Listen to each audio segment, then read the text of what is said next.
Hello everyone. अगर आपको law of taught का एग्ज़ाम देना है तो यह एग्ज़ाम के पॉइंट ऑफ व्यू से बड़ी मोस्ट इम्पॉर्टेंट क्वेश्चन है। अक्सर कई बार यह एग्ज़ाम में पूछ चुका है और हो सकता है इस बार भी आ जाए। तो आइए इसको इतने अच्छी तरीके से हम लोग समझ लेते हैं कि अगर एग्ज़ाम में आ गया तो आप लोग बहुत अच्छे तरीके से एक्सप्लेन करते हुए इसको लिख लेंगे। देखिए क्वेश्चन आएगा, अगर अपकृत की दायित्व की परिभाषा। कभी कभी क्वेश्चन घुमा के पूछ देता है एग्जाम में, बच्चे कंफ्यूज हो जाते हैं बहुत ज़्यादा। तो इस तरीके से अगर क्वेश्चन आ गया अपकृत की दायित्व की परिभाषा बताइए, तो सबसे पहले उसमें हम बताएंगे सामंड के अनुसार। ठीक है, सामंड के अनुसार अपकृत की दायित्व की परिभाषा।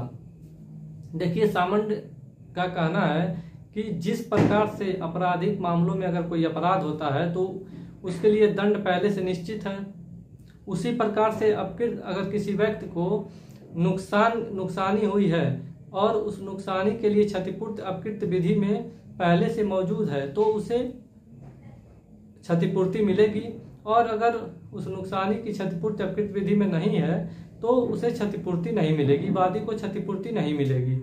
और सामंड ने अपकृत विधि को अपकृत की विधि न कह के अपकृत्यों की विधि कहा है, उसे इसीलिए उन्होंने अपने बुक का नाम जो है वो लॉ ऑफ टॉर्ट्स रखा है।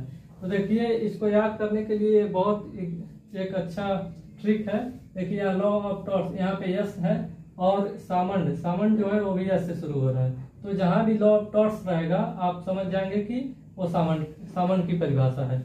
और यहाँ पे आप इसको याद करने की ट्रिक है, यस से सामंड और law of torts. Law of torts अपकृत्यों की विधि की परिभाषा किसने दिया था? तो सामंड ने दिया था।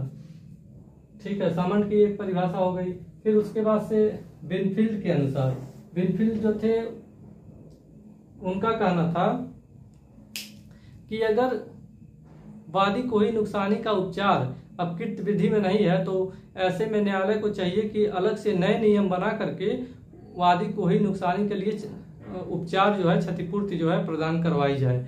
और जो सामंड ने कहा था कि अपकृत की विधि जो है अपकृत की विधि नहीं है, अपकृत्यों की विधि है, उसको अस्वीकार करते हुए विनफील्ड ने यह कहा कि नहीं, यह अपकृत्यों की विधि नहीं है, यह अपकृत्य की विधि है। इसी वजह से विनफील्ड ने अपने बुक का नाम लॉ ऑफ टॉट रखा था। तो अगर मान लीजिए एग्जाम में क्वेश्चन आ गया तो आप लोग और भी मैंने मेन पॉइंट बता दिया है, और भी आप लोग बुक से पढ़ के नोट्स बना लीजिएगा, अच्छे से तैयार कर लीजिएगा और खूब अच्छे से इसको एग्जाम में लिख दीजिएगा। पूरा आपको भरपूर नंबर इस क्वेश्चन में मिल जाएंगे। तो अगर आप लोगों को वीडियो पसंद आई हो तो प्लीज़ वीडियो को लाइक कर दीजिए, चैनल को सब्सक्राइब कर लीजिए, और आपके फ्रेंड्स या रिलेटिव में जो लॉ की पढ़ाई कर रहे हो उनको यह वीडियो शेयर कर दीजिए।